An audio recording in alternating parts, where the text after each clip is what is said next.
If I had a nickel for every time someone disappeared in Roan Mountain State Park in July of 1983, I'd have 2 nickels, which is just adding to an incredibly large collection of nickels at this point. I'm Aiden Mattis, and welcome back to the Lore Lodge.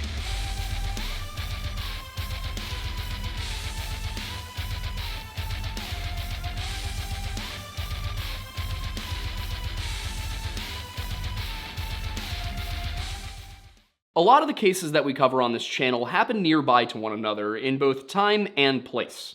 Right now, you're watching a video on a disappearance that's part of such a cluster, specifically located in the Great Smoky Mountains and the surrounding area.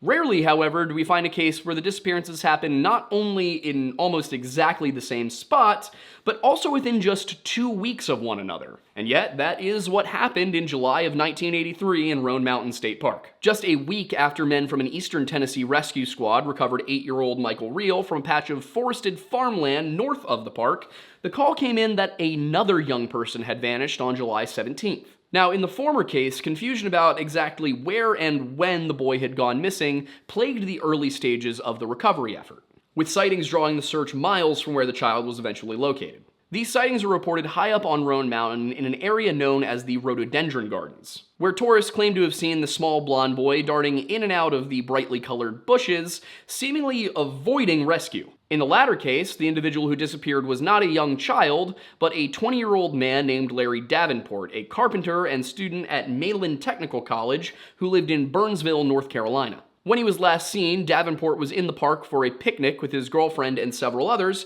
after which point he would disappear for 3 days before emerging from the woods miles to the southwest. At the time, law enforcement officials were simply happy to have found the young man, but in the years that have followed, other investigators have questioned the official explanation. On the face of things, it doesn't seem like an 8-year-old schoolboy from Hickory and a 20-year-old carpenter from Burnsville would have much in common. But there are those who would argue that there's more to this case than meets the eye. And you know what else has more than meets the eye? Transformers. And you know who some of the Transformers are? Autobots. And you know what the Autobots do? They roll. And you know what else rolls? The canister on my fume.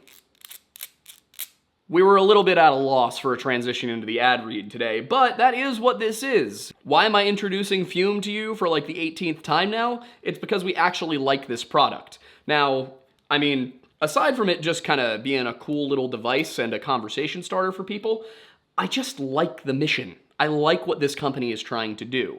They're trying to help you break out of your bad habits without having to totally abandon every aspect of them. Because psychologically, that's a hard thing to do. So if instead of, leaving the bar, you're standing around a group of people, maybe they're doing some bad habits, you don't have to partake, but you can feel like you're part of the action with this handy-dandy little device. It's very simple. Instead of having vapor or smoke come out, it is just flavored air. The way that it works is you have a little knob on the bottom here, a little dial. This controls the airflow. And then, as you suck in through this nice stainless steel headpiece, it draws the air across a fiber stick that is soaked in natural flavoring. The one that I've got in right now is a raspberry lemon because I love those flavors. And it's a really simple process. There's nothing else that goes into this. You literally just... nothing. See? Just flavored air. Obviously, there is no one-size-fits-all method to turning a bad habit into a good habit or to abandoning a bad habit overall. But something like this can be a handy little tool to help you get over some of those initial humps. To date, Fume has served over 300,000 customers with many success stories, and there is absolutely no reason that you can't be the next one. So if you'd like to get started on your journey of leaving your bad habits behind and turning them into good habits, you can go to tryfume.com/lorelodge or scan the QR code on your screen and use code LORELODGE at checkout to get a free Fume topper with your journey pack. And what that is, it's just a little protective mouthpiece that goes over the mouthpiece itself to keep it clean, keep dust out, all of that. And you get that for free when you order the journey pack today. And just to be clear, when you order your journey pack, you're not just getting the device itself. They're also going to send you a nice sampler pack of all the different flavors. That way, you get to decide which one you like best, and you can go on ordering that one in the future. Or maybe you like the variety and you want to pick up a few of them, or you just want to take your time getting through these. All of those are viable options. So once again, if you'd like to give Fume a try, just go to tryfume.com/lorelodge or scan the QR code on your screen and use code LORELODGE at checkout. Now, let's talk about Larry Davenport.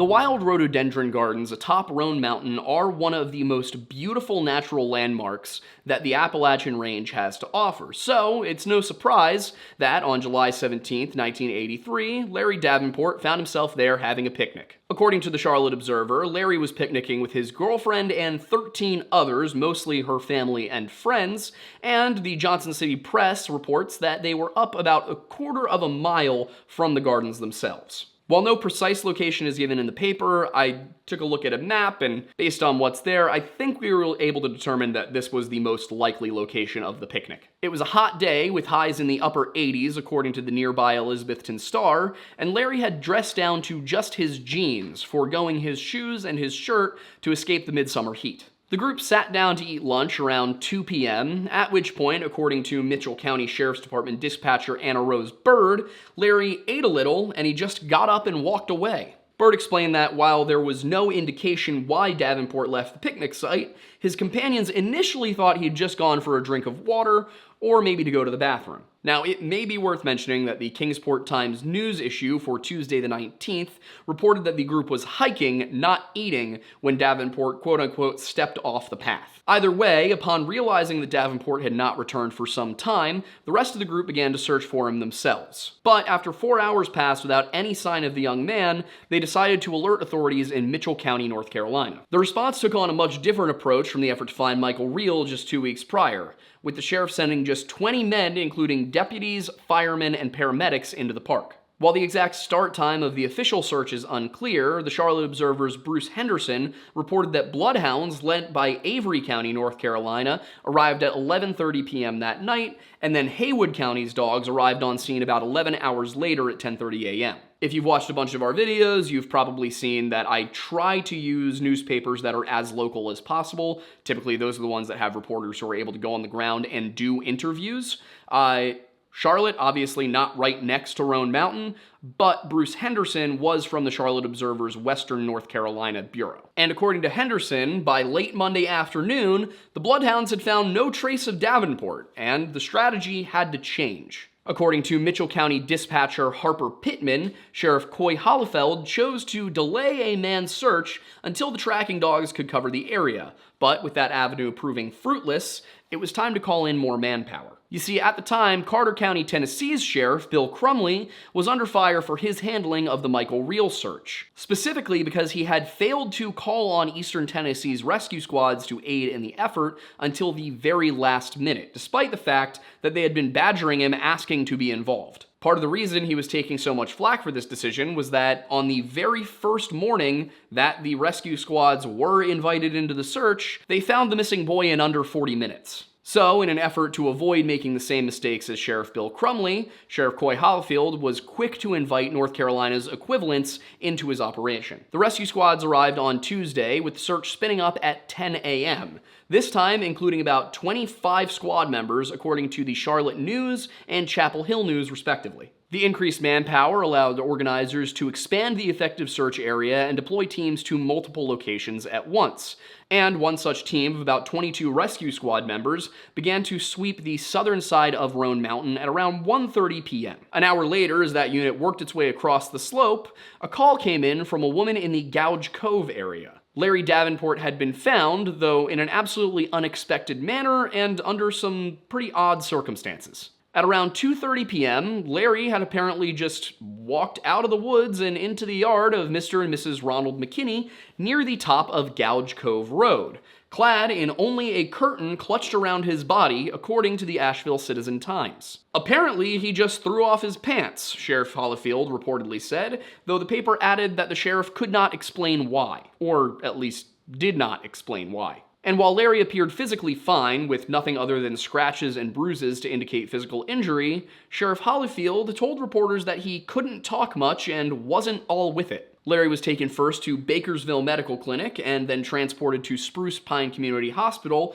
only for the ambulance to break down about 1/10 of a mile from its destination. Thankfully, Spruce Pine's own rescue squad was able to transport Davenport the remaining distance, and he was quickly brought in for examination. At the hospital, it was confirmed that Davenport had no serious injuries, though he had lost about 10 of the 152 pounds he usually weighed in a period of only 3 days. Between that and his somewhat fragile mental state, they decided that for at least a couple of days they were going to keep him in the ICU for observation. While he was there, doctors treated Larry for his minor injuries, but the main concern was what they referred to as acute brain syndrome, or rapid onset delirium. Because he wasn't yet properly lucid, nobody was entirely sure what had happened to Larry during his time on the mountain, with the whole situation seeming to confuse his father, Calvin Davenport, most of all. "It's not like him to just walk off," the elder Davenport told the Charlotte Observer.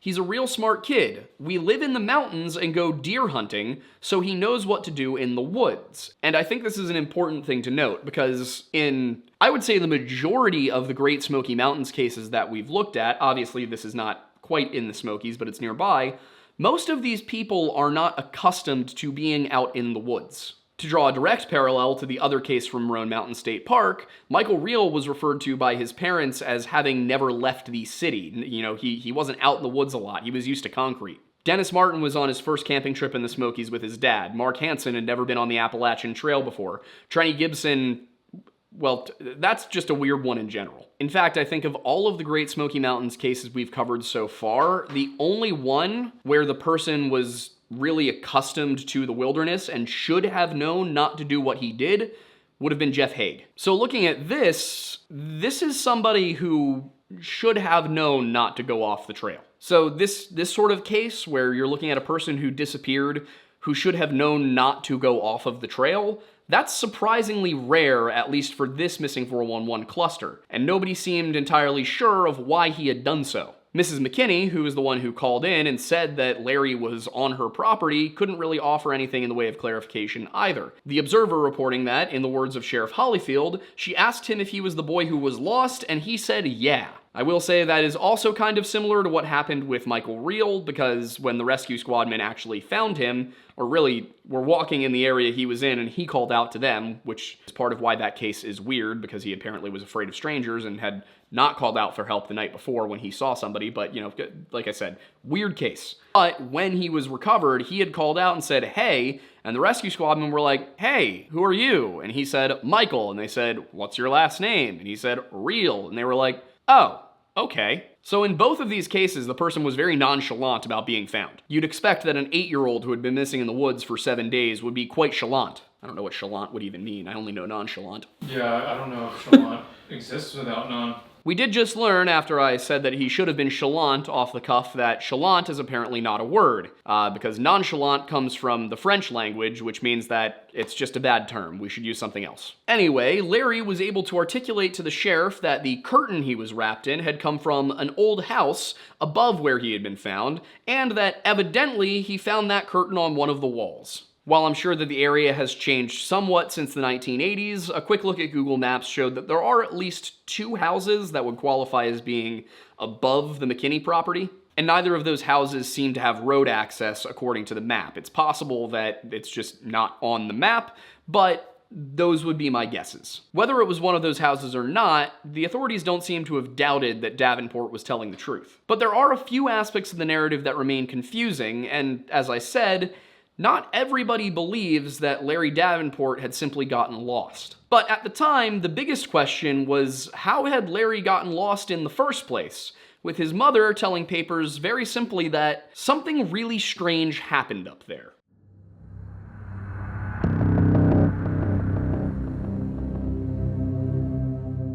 Larry Davenport's story is not a well-known one, appearing in the papers in only 5 states, with almost all coverage being restricted to Tennessee and North Carolina. It only came across my desk because it was included in Missing 411 Eastern United States. Author David Paulides, much like Dolores Davenport, Larry's mother, argues in favor of the opinion that something less than mundane happened to Larry, and largely due to perceived connections with the Michael Reel case. In the book, Paulides places these cases back to back in the chapter on the Great Smoky Mountains, explaining that the reason he included stuff that happened on Roan Mountain is due to the fact that the mountain ranges are not, or I shouldn't say ranges, but the Great Smokies and Roan Mountain are not particularly far apart, and they're both part of the Appalachian Range. The Appalachian Trail runs through the Great Smokies and then just south of Roan Mountain. As for his reasoning, David Paulides writes that in both the Davenport and Real cases, the males walked away from a campsite setting to immediately go missing, and that both males were found confused, hallucinating, and making little sense. Because of this, he says he does not believe that these are random occurrences with random males, because these are two missing people exhibiting similar physical and mental traits. Due to the fact that both disappeared at the same park in a 2-week time span, he concludes that there has to be a connection, which we know from multiple stories in this chapter is probably something he believes to be paranormal. Paulides is correct in his description of events here. Both Real and Davenport were disoriented and confused when they were recovered. Both went missing in almost exactly the same place. In fact, both of them were sighted at the rhododendron gardens, though Michael was sighted there after he disappeared. And most importantly, for David Paulides' purposes, both spoke specifically of what were determined to be hallucinations. When Larry Davenport recovered enough to describe his experience, the Charlotte Observer reported that he told his family that the way the trees were, the rocks, it was like everything was huge. His mother told the paper that he said he had heard some jet planes going by overhead, and it was like dinosaurs roaring. It was like prehistoric times. When Michael Real had been rescued, he told investigators that he had spent some of the time that he was missing in a white house with his grandfather watching TV and eating eggs and biscuits, which was dismissed by doctors as a hallucination. In his case, it was thought to be a result of hypothermia, as temperatures had dipped into the 40s at night, and several thunderstorms had ravaged the mountain the first couple nights that he was there. I personally take issue with that explanation because hallucinations typically only appear at the severe stage of hypothermia, around the same time you go unconscious. That's according to the National Park Service, so it seems unlikely to me that were Michael at that advanced a stage, he probably would not have survived on his own. However, that doesn't necessarily mean that we have to look at some kind of paranormal explanation, because it would be possible that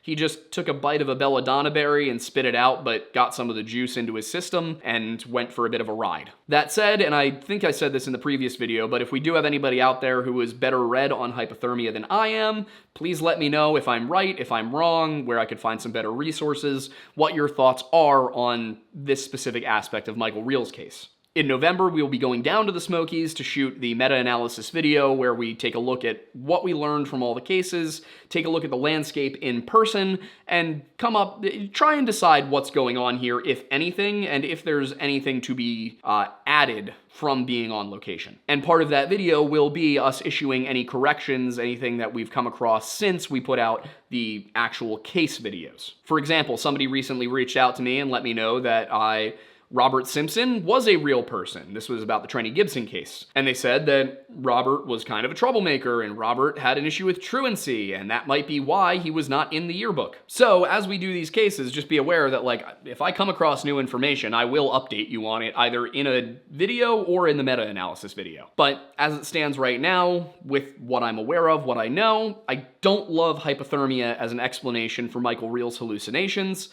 especially given his age and the possibility of just a standard abduction occurring. Or the possibility that he could have chomped on a belladonna berry or eaten a mushroom that caused him to see things. And in Larry's case, that was actually one of the first questions that doctors asked was, did you take any hallucinogenic substances? Larry said that no, he had not, and his mother explained that he's not the kind of person to take any strange drug. However, because Larry was a 20-year-old man, they took blood tests anyway. Speaking to the Observer, Dolores Davenport said that according to Larry, he didn't take anything to hurt himself. And from the fact that there's no report of drugs being detected in his system, the evidence would suggest that to be the case. But there is something about this disappearance and the reporting that went on as it happened that David Paulides missed. In the same article that describes those hallucinations, it's explained that during his 48-hour odyssey, Davenport ate 2 or 3 kinds of mushrooms, some of which resulted in some strong sensations in the rugged wilderness. That alone explains the strange visions, though it also seems that Sheriff Hollyfield may have questioned if the mushrooms really had been taken accidentally, or if this was just a deliberate trip gone very wrong. I say that because on the 27th of July 1983, after the investigation was completed, the sheriff was quoted by the Observer as having said that he had a feeling about what had happened, to Larry, but he would not elaborate on what it was. Taking magic mushrooms while on a camping trip with your girlfriend's family might not be the smartest idea, but 20-year-old men aren't necessarily the smartest people, speaking from experience. So it's not impossible that he did do something that stupid. I once watched a man shotgun 2 Four Locos at a party within 5 minutes of each other, so, like, we are. Either way, it seems very likely that regardless of what happened with Michael Reel, Larry Davenport's delusions were the result of hallucinogenic mushrooms. So because of that, the two individuals' experiences are probably unrelated for the most part. In my opinion, however, him hallucinating while in the woods is not the weird part of the story. How he went missing in the first place is pretty damn inexplicable given the details that were reported. According to the July 22nd issue of the Charlotte Observer, Dolores Davenport said that the last thing Larry remembered before finding himself lost on the mountain was going to get a drink of water from a mountaintop picnic area. Asked about what happened next, all she could say was, "I don't know what happened up there," elaborating that something really strange occurred to make her son go the wrong direction. Apparently, he'd told family members that once he was lost, he tried to walk downhill and westward, and he said that he'd only slept one of the 2 nights that he was in the wild. The night that he did sleep, he believed he slept in a bed that was created by a deer. If we're gonna be objective here, the most reasonable explanation for a 20-year-old man familiar with the forests of the area somehow getting lost while on a marked trail is best explained by him taking mushrooms before, not after he disappeared. I know that had I, at that age, gone on a bender and disappeared for 2 days and then emerged on a mountainside wearing nothing but a curtain I had stolen from a house that I had broken into, I too would consider lying about how I initially got lost. In addition, all of this was relayed through Larry's mom, so it's possible that he had told her the truth and that she was toning things down a bit for the media. This could have been either to save face for Larry or just the family as a whole. And this way, even if the active ingredients in mushrooms were to show up on the blood test, they could be explained away as a mistake made while trying to avoid a very painful death by starvation. If, on the other hand, Larry did not take the mushrooms before he got lost, then I think there's some very real questions to be asked about how the man ended up in that situation, because he was not exactly in a confusing part of the park. There are paved roads up there, there's lots of signs, there are, today at least, there are even bathrooms. All of that said, for the time being, the evidence suggests that Larry Davenport just made a really poor decision, but luckily had the wherewithal to follow water towards civilization and survived as a result. It probably should be said that that would work on Roan Mountain. It would not necessarily work in the Smokies. By the time you work your way down some of these creeks in the Smokies, you have gone 15 miles through incredibly dense underbrush, and there's a good chance that you're not gonna make it to civilization because this is a very big park. A lot of these creeks that start near a trail will wind down in a way that it doesn't take you close to any humans for miles and miles and miles. So, while follow water to civilization is typically good advice, I would not recommend that being your first course of action if you get lost in the woods, and especially not in the Smokies. As we've said on a number of occasions, if you are out hiking and you find yourself lost, if you are still on the trail, your best bet is to stay there. Now, if for some reason you firmly believe that nobody will find you on that trail, maybe it's an out-of-season trail, or you took a little path that may or may not have actually been part of the trail, in those cases, it's probably good to backtrack a little bit and try and find your way back. But, once again, you're probably best off in any case just staying put, unless you are in immediate danger. Things you should always carry with you when you are out exploring, whether it's on a trail or in the backcountry. You always want to have a compass, you always want to have a fire starting kit, you always want to have a map. Personally, I recommend carrying at the very least a knife, and if you have the space for it or the strength and it's legal in your area, a firearm is never a bad idea in areas with natural predators, and at the end of the day, you may need it to hunt. If you are, however, in a situation like Larry Davenport, my first bit of advice would be don't take magic mushrooms in the woods. In a place where there are multiple natural hazards, it's best to not be hallucinating. I know if you're into hallucinogenics, if you're into psychoactives, the woods probably seem like a wonderful place to be in that state of mind. They're also arguably one of the most dangerous, especially when there's slopes. Now, just to briefly wrap up what we're looking at here, I honestly wish I had included the Larry Davenport segment in the Michael Reel video. I wish I had done that because I feel bad about how short this video is. I do think that these should not have been included with the Great Smoky Mountains cluster. Personally, at this point, we've been through the majority of the Great Smoky Mountains cases, and I'm not seeing any connections between more than like possibly one or two. But these two cases specifically, nothing weird happened to Larry Davenport, so far as I can tell. There is absolutely no evidence that something strange happened. Now, maybe if you went and you interviewed his family, you would learn some stuff and you might get aspects of the story that change that. But like I said, based on the evidence we have right now, Larry Davenport probably just made a stupid decision and ended up in the woods. Michael Reel, I would be willing to believe that something strange happened. Not necessarily paranormal, though, in that video I did talk about the concept of fairy mounds, which I just think is cool. I don't think that should be the first place we go. And like I said, the whole point of Missing 411, the whole thesis of that series and that theory, I guess you would call it, is that these cases are not just strange, but connected. In this case, I don't see a connection between these two, and the likelihood that something all the way over in Roan Mountain State Park is connected with things all the way over in the Great Smoky Mountains seems low to me, at least if we're considering things like Bigfoot. But of course, if you guys have other thoughts, if you disagree with me, if you agree with me, if you loathe me to the extent that you watch all of our videos for some reason, which I've noticed some of you do. What's up with that? Anyway, leave a comment. Let us know your thoughts. If you think that there's some relevant piece of information that we missed, if you think that there's evidence that something strange did happen here, then let us know. And if you want to support what we're doing in other ways, you can subscribe to our Patreon or become a member of this here YouTube channel for just $1 a month. That gets you access to our Liquored Lore show, which is a member exclusive because Aiden and I get silly. At the higher tiers over on Patreon, you also do get little gifts like mugs, canvas prints, sweatshirts at the highest tier. So if you're choosing between a higher YouTube tier and a higher Patreon tier, Patreon's the better value. I'm just going to be upfront about that. Other ways that you can support us in a more material form would be, if you want to drink the lodge, you can get our coffee from Tableau Roasting Co. The link is in the description, or you can go to tableauroastingco.com, click on the collaborations tab, and buy either our or Stakuyi's coffee. Might have a little project with him coming up too. Stay tuned. If you would like to feel as though you are in our skin, you can go to bunkerbranding.com and you can grab the Lore Lodge Redacted Media merch over there. We have 4 designs currently, and there will be more added so long as you guys buy that up. The best way to stay updated on new merch, new projects, new videos is through our Discord, which you can join by going to bit.ly/jointhelodge. And if you want to make sure that you're getting notifications here on YouTube, make sure to click the notification bell and subscribe to the channel. If you enjoy the video today, then please hit the like button. It helps us with the algorithm. I don't like to ask you to click the like button at the beginning of the video because you can't possibly know if you like the video yet. If you would like more Lodge, then you can get that by going to any of our other channels. Currently, we have the Weird Bible, which we are currently working on adding more content to aside from just the podcast.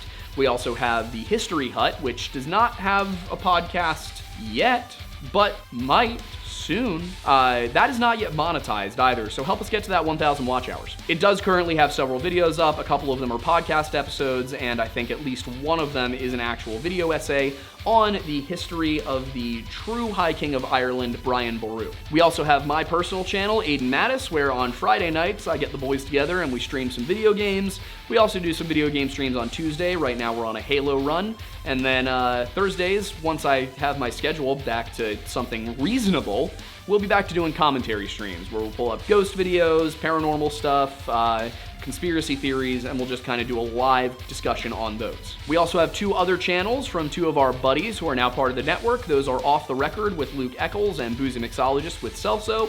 Celso actually just did a workshop downstairs last night. I found this out when I walked in and saw a whole bunch of cocktail stuff set up. And then I moved a bunch of boxes out of the room because it looked terrible in there. Not his fault, mine. But Celso is a very entertaining man and very good at what he does behind the bar.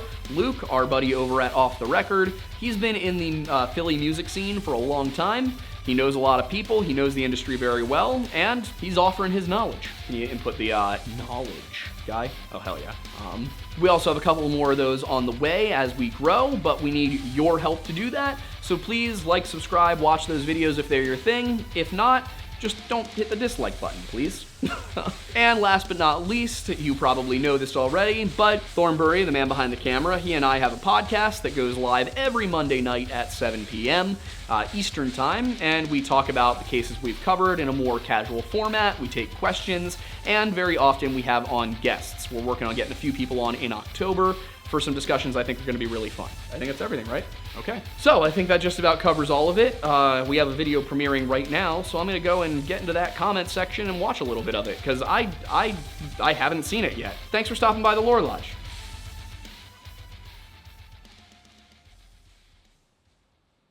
Is it still rolling? Mm-hmm. Stop.